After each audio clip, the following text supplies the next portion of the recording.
Welcome back to our channel. In today's video, we'll show you how to easily filter your YouTube channel videos on PC. This feature can help you organize and find specific videos quickly. Let's get started. Step 1. Open YouTube Studio, the platform for managing your channel. You can access it by clicking on your profile picture and selecting YouTube Studio from the drop-down menu.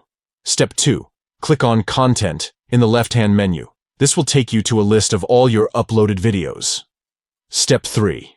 Click on Filter located at the top of the content page. A drop-down menu will appear with various filter options.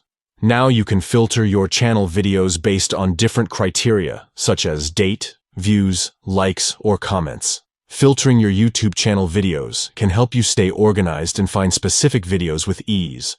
Whether you want to sort by upload date or popularity, this feature has got you covered.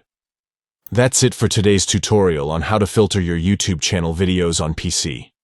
If you found this video helpful, don't forget to give it a thumbs up and subscribe to our channel for more YouTube tips and tricks.